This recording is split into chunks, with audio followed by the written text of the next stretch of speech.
Salut à tous et à tous, c'est Chris, j'espère que vous allez bien les gars. Je suis trop content, on se retrouve pour une nouvelle vidéo les gars. Dans cette vidéo, ça sera vraiment une vidéo assez amusante parce que dans cette vidéo, on va voir l'homme le plus narcissique de France. Donc lui, il se croit le plus beau de toute la terre quoi. Donc voilà, peut-être qu'il est beau, peut-être que non. Donc dites-le moi dans les commentaires. Bref, c'est parti pour cette vidéo les gars.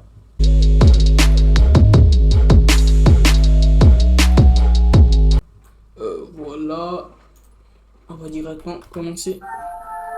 Nous sommes à Boulogne, dans la banlieue parisienne. David, 29 ans, célibataire, se rêve comédien, mais en attendant, il travaille comme commercial. David n'est pas un jeune homme comme les autres. Pour lui, pas de doute, il est beau, il est même trop beau. Et sa beauté, il l'entretient des heures à s'occuper de lui, des heures à se regarder dans la glace et à s'extasier devant son reflet. Beau, c'est la norme. Trop beau, c'est au-dessus. C'est comme héros. Non mais bon, c'est la norme. Pour lui être beau, c'est un handicap. C'est quoi ce bouc, frère? Pour lui être beau, c'est un handicap. Il se croit au-dessus de la population. Il est hors norme, apparemment. Bref, il me fait trop marrer ce Super mec. héros. Trop beau, c'est être tellement beau que ça peut à un moment donné subjuguer les gens comme je me subjugue moi-même finalement. En effet, David est fier de sa beauté. Il aime son image, se regarder, s'admirer est une de ses occupations favorites, et comme David prend Bah, bien sûr, il est beau, on va pas se mentir. Beau garçon, yeux verts, métis. C'est juste la coupe là. C'est quoi ça? C'est la calvitie, frère. Ça, c'est une calvitie, wesh. C'est quoi cette coupe? Mais moi, j'ai pas de calvitie, les gars. Sérieusement. Wesh, c'est quoi cette coupe, putain? C'est la calvitie, frérot. C'est juste qu'il est beau, beaux yeux verts, métis et tout ça. Mais il a quand même un peu de rides, mais ça va. C'est juste la coupe, frère. Et les habits aussi. prend soin de son physique très régulièrement et s'adonne à son autre passe-temps de prédilection, le shopping. David se plaît et pour lui, tout lui va. Pour le coup, je crois que c'est moi qui mets le chapeau en valeur. Ah, bien sûr. Donc, c'est lui qui met le chapeau en valeur. Il est trop narcissique, ce bouc, frère. Non ouais, c'est moi qui mets le chapeau en valeur en fait. Là, c'est marrant parce que c'est encore une fois de plus, c'est moi qui mets en valeur le vêtement que je porte.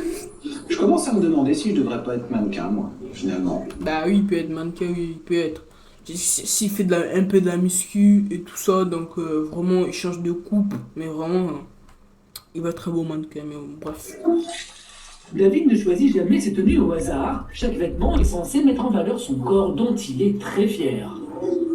C'est très difficile de trouver quelque chose déjà à sa taille, à sa convenance, parce que, évidemment, quand on mérite l'haut de gamme, c'est... un mot, ça. Non, parce qu'à un moment donné, si tu veux, moi je veux bien mettre en valeur un peu les fringues que je mets, mais bon, il faut quand même que ça me mette en valeur un minimum, si tu veux. Là, je mets ça, voilà, je mets un sac poubelle, c'est pareil, quoi. Mais quand on cherche, on trouve toujours. David semble avoir déniché la perle rare. C'est une couleur qui me plaît, c'est une matière qui me plaît, c'est une coupe qui me plaît. C'est... Mais frère, c'est juste la coupe de cheveux. C'est quoi ça? On est plus en 1900, frérot. Enlève ça. Enlève ça, putain, enlève ça, merde. On est plus en 1900, frérot. Enlève ça. Et puis ça, c'est une gamme qui me plaît, j'ai de la chance, c'est la mienne. Mais il a quand même un peu de rides, on va pas se mentir ici, là, bref. Si David se trouve beau, il se trouve même trop beau, car sa beauté lui a joué des tours dans sa vie, notamment dans le domaine professionnel, où selon lui, la beauté fait peur aux employeurs. Je vais encore pas trouver de boulot, on va encore me dire que, voilà, on va encore me faire un délit de faciès. Trop merveilleux. Bonjour. Voilà. Bon, un coût de 350 €. Bon, je les vois largement. Merci. La séance de shopping terminée, David est de retour chez lui. Son premier réflexe, regarder les photos de lui qui tapissent le mur. David est narcissique et l'assume complètement. Ce que je ressens quand je me regarde, c'est une sensation d'être à l'aise avec mon physique. Le simple fait de me regarder, je me sens bien, je me sens mieux, que ce soit au boulot ou ailleurs. Ouais, il a pas tort, faut avoir confiance en soi et tout ça, aimer son physique. Mais là, frère, carrément, 1, 2, 3, 4, 5, 6, 7, 8, 9, 10, 11, 12 photos de lui-même plus, je pense, dans sa chambre, il doit en avoir plus, frérot. C'est quoi tous ces Alors, photos? j'ai toujours What the hell? C'est quoi tous ces photos, frérot? On sait que t'es beau, mais pas à ce point, quand même. Dans sa tête, j'imagine qu'il se prend pour un dieu, wesh. Des miroirs à côté de moi ou des photos ou quoi que ce soit. Ça me renforce et dans un endroit qui n'est pas chez moi, j'aime bien avoir au moins un miroir quelque part où je puisse me refléter. Tout dans la vie de David passe par son image. Il a un besoin viscéral de plaire. Je vis à travers le regard des autres et je ne pourrais pas supporter que les gens ne me voient pas. Voilà. David a le sentiment d'être hors norme, mais sa beauté ne lui rend pas toujours la vie facile. Tu as la beauté et tu as, on va dire, la Bah, dans cette photo, il est beau en vrai. Dans cette photo, il est beau, ça va. super beauté, justement. Et être trop beau en devient presque un inconvénient, si tu veux. Quand tu es trop beau, ça veut dire que tu as quelque chose à cacher. Pour être dans la normalité, il faudrait être beau, mais pas trop. Quand je cherchais du travail, j'ai été victime, et je le sentais très bien, de délits de faciès par rapport au patron, hein, au futur patron que je voulais avoir, à mon employeur, mon futur employeur, parce qu'effectivement, il trouvait ça louche, tout simplement, qu'un beau gosse tel que moi vienne effectivement le voir comme ça. Et c'est valable aussi dans mes relations avec les filles. Il y a eu très souvent des soucis à un moment donné parce que j'étais trop beau, j'étais ou déjà maqué ou je cachais quelque chose. Pour moi, Bah, souvent c'est toujours ça, mais moi je sais pas parce que j'ai pas d'expérience en relation amoureuse, on va dire. Ouais, mais souvent c'est toujours ça. T'es trop beau, tu dois cacher un truc, quoi. Donc voilà. Mais lui, pour lui, ouf, il est au-dessus de la minorité, au-dessus du monde, quoi. Donc c'est lui vraiment dans sa tête, ça va pas bien, ouais. C'est le plus narcissique que j'ai jamais vu de toute ma vie, quoi. en quelque temps, je me suis dit ce serait bien, pourquoi pas, de moins faire attention à moi pour justement faire comme tout le monde, être comme tout le monde. Je me suis rendu compte que je me perdais. Je ne me reconnaissais plus du tout, j'étais mal dans ma peau. D'être comme tout le monde, j'étais mal dans ma peau. Voilà, je pense que c'est important de le savoir. Donc du coup, je me suis dit, bah voilà, je vais m'assumer totalement. Et puis tant pis, si à un moment donné, les gens, ça ne leur plaît pas. Tant pis, au moins je serai heureux, je suis heureux en prenant soin de moi. Non, là, il a raison. Faut faire ce qu'on aime, les gars. On s'en fout de ce que les autres pensent et tout ça. On fait ce qu'on aime. Et si on est heureux, tant mieux pour nous, les gars. Ça fait partie d'une de mes occupations favorites. Voilà, et j'assume parfaitement. Dans quelques instants, vous verrez que l'ego de David va être mis à mal. L'apparence, je le trouve bien efféminé quand même. Et il est pas du tout beau, hein. Elle n'a pas l'habitude de voir quelqu'un qui prend aussi bien soin de lui, et de ce fait, ça la choque.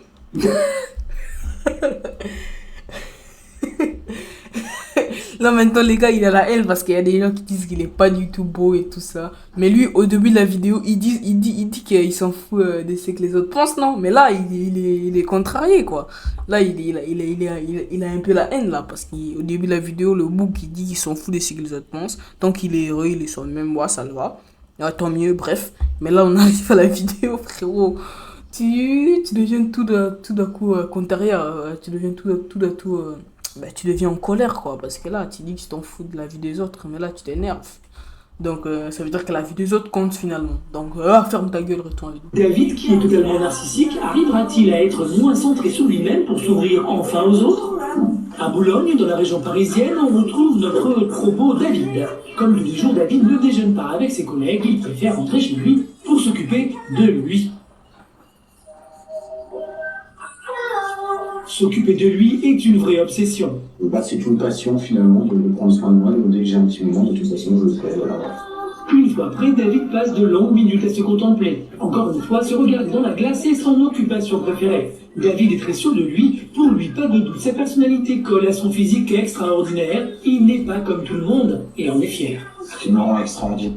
Bah, s'il pense il est extraordinaire, tant mieux pour lui. Mais pour le physique, moi, je vais rien dire. Voilà, non, je vais retourner à la vidéo parce que là, ouf.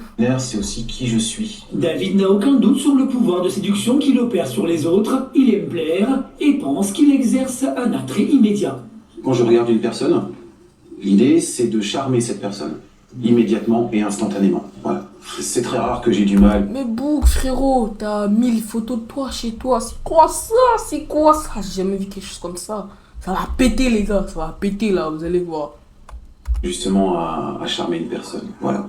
Pour confirmer ses certitudes sur lui-même, David a accepté de se soumettre au regard des autres et les réactions ne sont pas aussi unanimes qu'il ne l'avait pensé. Assez naturel en fait. Oui, assez naturel. Je pense que c'est simplement le fait que elle n'a pas l'habitude de voir quelqu'un qui prend... Oh, Boug, pourquoi t'es contrarié? Hein? Tu dis que tu t'en fous de la vie des autres. Là, t'es en colère, quoi. Là, t'es déçu, quoi. Tu dis que tu t'en fous de la vie des autres, mais là, ça compte, quoi. Allez. J'ai bien soin de lui et de ce fait, ça la choque. Comme ça, de profil, il a l'air pas mal, mais c'est vrai que bon, d'apparence, je le trouve bien efféminé quand même, et c'est ça qui est dommage, comme le simple, c'est tellement mieux. David reçoit les critiques sans broncher, il ne défaille pas, il a même une explication à ses remarques négatives. C'est toujours marrant que les gens qui me disent que je manque de naturel sont des gens qui, eux, malheureusement, ne prennent absolument pas soin d'eux. Je veux dire, la personne qui m'a dit que je manquais de naturel était une personne qui s'habillait n'importe comment avec des cheveux gras. Si être normal, c'est être à son niveau, alors je reste comme je suis. Il est pas du tout beau, hein. Non, franchement, c'est vraiment pas mon genre. Pas terrible. Ouais, aucun style. Ça se voit qu'il prend soin de lui, mais non, c'est pas mon genre. David ne doute pas. Pour lui, il y a forcément une raison rationnelle au fait que certains ne le trouvent pas beau. Est-ce qu'elle a dit c'est pas du tout mon style parce que je ne lui plais pas du tout, physiquement? Ou est-ce qu'elle ne se voit pas avec moi tout simplement parce qu'elle mérite moins bien pour être à son niveau? Certains ne me trouvent pas à leur goût, probablement parce qu'ils sont incapables de voir quelqu'un d'aussi beau à côté d'eux. C'est pas possible. Mais c'est pas ça du tout. C'est juste que t'es pas l'air style. Style, ça veut dire habit, tout ça, comportement, apparence, expression faciale, tout, style. T'es pas l'air style. C'est bon là. Arrête de chercher des excuses.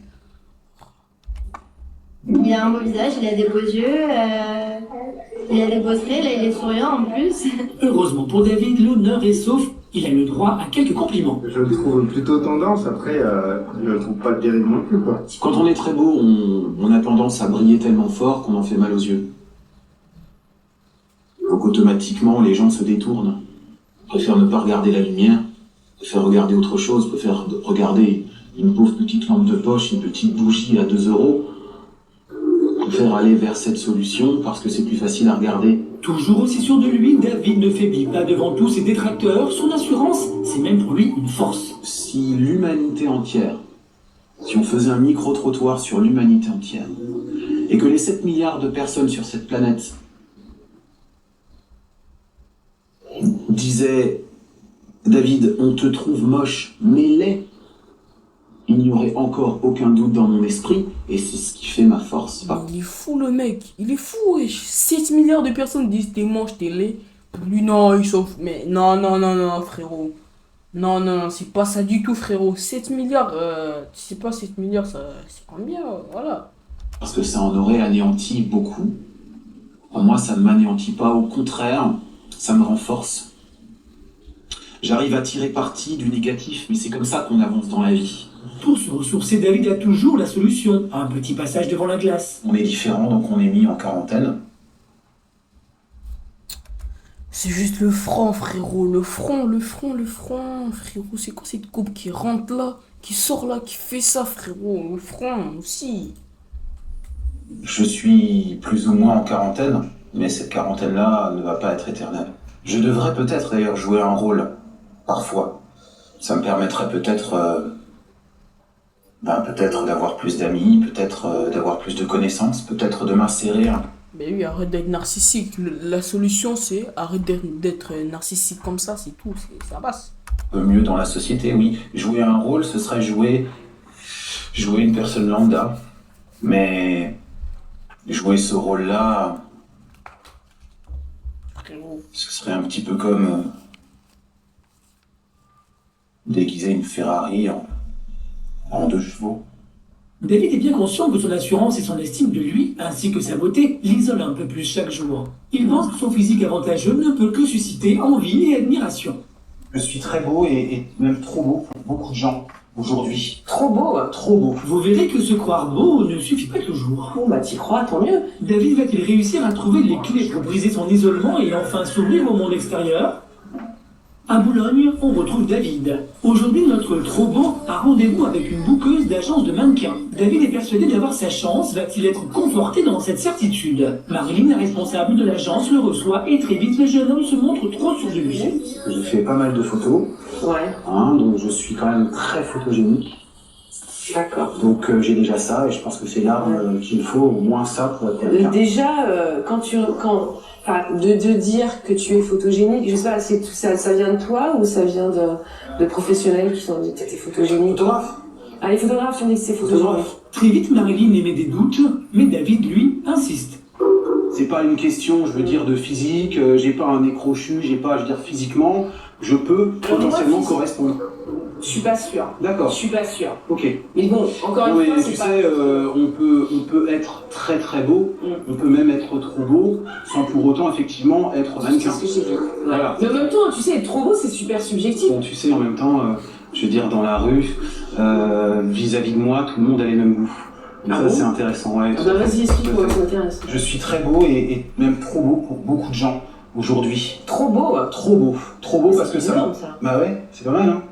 T'as jamais vu quelqu'un comme moi? Non, T'as jamais vu quelqu'un comme moi? là, tu n'es pas. Voilà, tu vois, voilà. Mais qui t'a dit? Mais c'est toi qui t'a dit. Alors, est-ce qu'il y a des gens qui disent que t'es trop beau ou c'est toi qui te dis tu te lèves le matin? Mais tant mieux, hein, parce que si tu te sens bien dans ta peau, puis tu te lèves le matin, tu regardes dans une glace, tu dis là, je suis trop beau là. Une glace? Des glaces. Si Ah, tu des viens à glaces. l'appart, j'en ai plein des miroirs. Bon, c'est un petit peu bizarre, mais en même temps, pourquoi pas? Ça fait partie de ta personnalité. Bon, bah, t'y crois, tant mieux. Si tu voulais être que juste mannequin, voilà, personnellement. Là, déjà, frérot, t'es régalé parce qu'elle va pas t'accepter. Ça se voit déjà comment ça tourne la conversation, quoi. Son ton, comment elle parle et tout ça, déjà, frère. Moi, je ne pense pas que tu puisses vraiment vivre de ça. Maintenant, comme tu penses que t'es super beau, que t'es super bien, etc. Et Je ne tant mieux. pense pas, Non, je mais sais, tu sais, je sais. Bon, voilà, c'est encore Je le sais, les gens me le disent. D'accord. David en rajoute même une couche. Le refus de Marilyn l'a blessé dans son ego, mais l'a renforcé dans son Je arrogance. sais que j'ai un potentiel énorme et que j'ai juste besoin d'une petite étincelle pour arriver à allumer un grand brasier, tu vois. Si cette nouvelle humiliation devant son physique laisse certainement des traces chez David, il n'en montre rien, et rien ne semble l'ébranler. Je pourrais me sentir blessé uniquement si je doutais de moi. Or, je ne doute absolument pas de moi, donc je n'ai pas de raison d'être blessé. Elle n'a même pas créé une petite faille ou rien du tout. Je pense qu'elle a été déstabilisée justement par mon physique. Je pense qu'elle ne voulait pas se laisser à la facilité aussi de dire « Ah, toi, je te vois mannequin puisque tu as un physique ornant ». Elle m'a exprimé les défauts en me disant par là je ne te vois pas être mannequin, mais tout simplement parce que c'est une évidence que je peux l'être. Si j'en ai vraiment envie, je peux l'être. Je peux être tout ce que je veux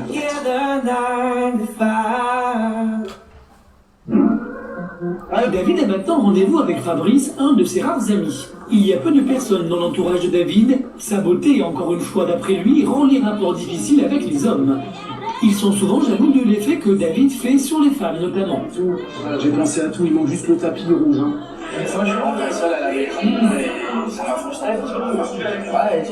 Oh, j'entends rien là, je vais sauter parce qu'ici j'entends rien, frère. Voilà, on va un peu sauter là. Voilà. Derrière les apparences, il va falloir que tu arrêtes la superficialité. Mais je suis sûr que tu vas y arriver parce que c'est important, la vie affective. C'est pas que l'image, c'est autre chose, c'est ce qu'il y a derrière. Et ça, le jour où tu auras les deux, c'est-à-dire où tu verras aussi bien l'apparence que ce qu'il y a derrière, à ce moment-là, tu auras fait un grand pas, je pense. Tout ce que je peux te dire aujourd'hui, c'est... moi, je te promets pas d'y arriver, mais je te promets d'essayer. Ah bah top là. David écoutera-t-il les conseils de son ami Fabrice et acceptera-t-il d'être moins narcissique et moins exigeant? Dans quelques instants, vous verrez que David va tenter de briser sa carapace et laisser enfin parler son cœur. Ce sentiment d'ego très fort, surdimensionné, vient probablement de mon enfance. Acceptera-t-il d'être moins narcissique et moins exigeant pour trouver enfin une femme pour lui? À Boulogne, dans la région parisienne, on retrouve David. Le jeune homme a été bousculé par sa soirée avec son ami Fabrice. Aujourd'hui, il se rend bien compte que son attitude arrogante fait le vide autour de lui. Pour lui, ce sentiment est lié à une revanche qu'il a dû prendre sur la vie. Ce sentiment d'ego très fort, surdimensionné, vient probablement de mon enfance. J'ai des souvenirs comme ça où effectivement on se moquait de moi, on se moquait de mon physique. J'en ai souffert un petit peu et je me suis juré en grandissant d'être irréprochable, d'être... C'est bien de jurer, de vouloir faire, échanger les choses, mais quand même, frère, toi, t'es devenu à un niveau, c'est même plus de la beauté pour toi, c'est de la divinité, quoi, frère. Être très beau, que plus personne ne puisse me dire quoi que ce soit par la suite. Ce qui fait de moi une personne finalement qui a beaucoup d'amour à donner, mais qui n'en donne pas assez néanmoins. Mais j'ai toujours une retenue, voilà. David est fier de son physique, mais il doit apprendre à ne plus l'utiliser comme une arme de protection. Il a du mal à montrer qu'il a aussi un côté très humain. Je n'aurais pas dû m'endurcir aussi vite. David a besoin du conseil de sa meilleure amie Lily. Ils se connaissent depuis 7 ans. Ah, voilà, moi je suis sûr, Lily, elle craque pour David. Je suis sûr, les gars. Attendez, là, je suis sûr qu'elle craque pour David, quoi.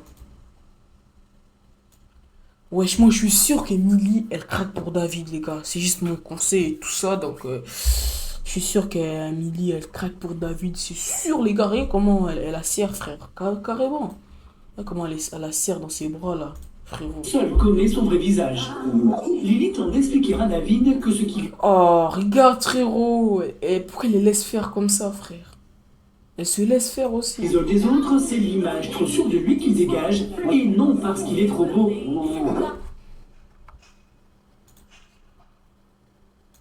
Frérot, regarde comment elle la regarde carrément. Regarde comment elle la regarde, frérot. Carrément, regarde comment elle la regarde. C'est plus de l'amour, là. Oh, putain, c'est plus de l'amour. Comment elle la regarde? Ok, j'ai un petit bug. Non, je regarde. Voilà. Voilà. Bref. Les gens, quand ils te voient pour la première fois, forcément, la facette que tu montres, c'est voilà, je suis beau, je me présente. Mais toi, comment tu la regardes? Tu le regardes déjà, frère. C'est sûr que t'es amoureuse d'elle, c'est sûr. N'est-ce pas? Enfin, j'ai un petit peu tout pour moi. Après, voilà, c'est pas toi, c'est pas toi au fond, quoi. C'était juste que tu caches un petit peu cette assurance, voilà, cette assurance que t'as par rapport aux autres, parce qu'effectivement, ça t'a causé des problèmes. Le fait que tu sois trop assuré, ça fait peur aux gens, et tu le sais, je te l'ai déjà dit. Non, mais c'est bon. Lily est persuadée que si David ne fait pas d'efforts, il sera toujours seul et ne trouvera jamais l'amour. David met beaucoup de temps à s'ouvrir aux gens. Je te demande pas de changer. On en a parlé par rapport à tes histoires. Je te dis juste de faire des efforts, parce que pour l'instant, les efforts que t'as fait, excuse-moi, mais c'est pas forcément ce que les filles attendent. Il y a des choses à faire, même dans les petites attentions et tout ça, et c'est vraiment un petit... Frérot! Ce que les filles attendent. Il y a des choses à faire, même dans les petites attentions et tout. Frérot, elle prend sa main, frère, elle prend sa main. Wesh! Frérot, regarde comment elle prend sa main, frérot. Je vous ai dit quoi, je suis sûr, elle craque pour David, frérot. Regarde comment elle prend sa main, carrément. Moi, je me mets comme ça, genre, elle prend sa main et tout ça, c'est quoi, là? Regarde comment elle prend sa main, frère. Ouh! Entre eux deux, là, ça a l'air chaud, elle prend bien sa main. Et David, il comprend rien du tout, frérot, c'est sûr, elle craque pour toi, moi, je te le dis. C'est sûr, elle craque pour toi, David. Mais bouge ton cul, putain, David. Elle craque pour toi, frérot. Toi, tu fous rien, elle craque pour toi. Frère, faut voir les signes. Faut voir les signes. Regardez, faut voir les signes, frère. J'ai vraiment l'impression de partager quelque chose avec toi. Sans forcément faire du... Wesh, entrez là. Oh, David, là, foudroie des regards. Elle aussi, pour on dirait qu'ils sont ensemble. Ils font un bon couple. Et moi, mettez-vous directement ensemble. C'est bon, vous allez être trop bien ensemble, c'est bon. Je, à chaque fois. Mais leur dire, moi, je...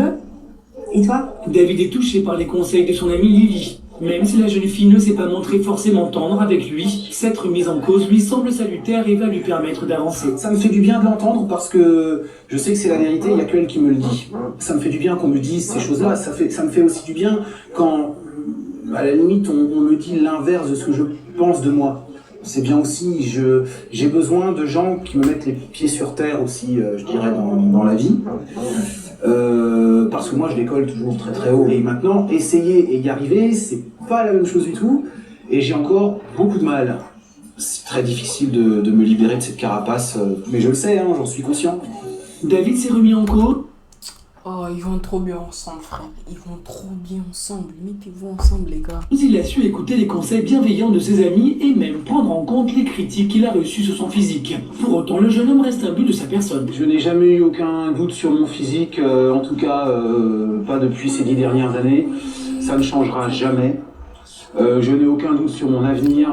Enlève ce foulard là, on n'est pas en hiver. Enlève-le en France, sérieusement, frère. Enlève-le, merde. L'avenir qui pour moi est tout tracé.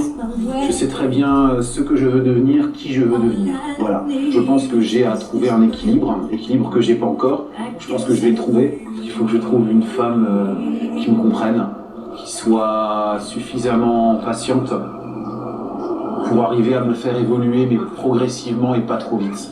J'ai jamais fait beaucoup d'efforts parce que je pensais que c'était aux autres d'en faire. Le problème, c'est que j'ai pas envie de faire des efforts pour des mauvaises... Mais frérot, c'est quoi ça? Mais arrêtez avec vos appels de goulement là, c'est bon. C'est qui m'appelle encore là? raisons non plus. J'ai pas envie de faire des mauvaises raisons. Frère, il y a un connard qui m'appelle là, je vais tout le temps m'appeler. Arrête avec tes appels de goulement là, c'est bon. Des mauvais efforts pour arriver à être au même niveau que les gens. Je veux pas être au même niveau que les gens. Je me suis toujours efforcé d'être au-dessus. Ça aussi, c'est un petit peu le problème, quoi. C'est-à-dire que j'ai pas envie d'être comme tout le monde. J'aimerais qu'on dise de moi que je suis comme tout le monde à un degré supérieur. C'est compliqué. Donc il va falloir forcément que je trouve une issue de secours. Je pense que le meilleur compromis, déjà, dans un premier temps, c'est de trouver une possibilité d'évoluer dans le sens des gens, tout en restant moi-même. Et ça, j'ai vraiment envie de le faire concrètement et de faire les efforts nécessaires pour y arriver.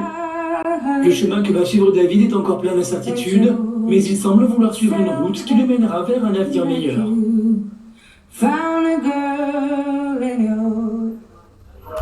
Bref, merci à eux. Bonne vidéo, sérieusement, j'ai kiffé la vidéo. Sérieusement, merci à eux. Voilà, donc la vidéo se termine là, malheureusement. On va se retrouver pour une nouvelle vidéo, ne vous inquiétez pas les gars. Il y a de nouveaux concepts qui vont arriver. Bref les gars, on fait quoi avant de partir? Je vais vous inviter à aller vous abonner, activer la cloche de notification pour ne rien rater, bien sûr à lâcher un pouce bleu et à laisser un commentaire si vous avez déjà vu cette vidéo. Donc voilà, à bientôt j'espère, ciao, cheese.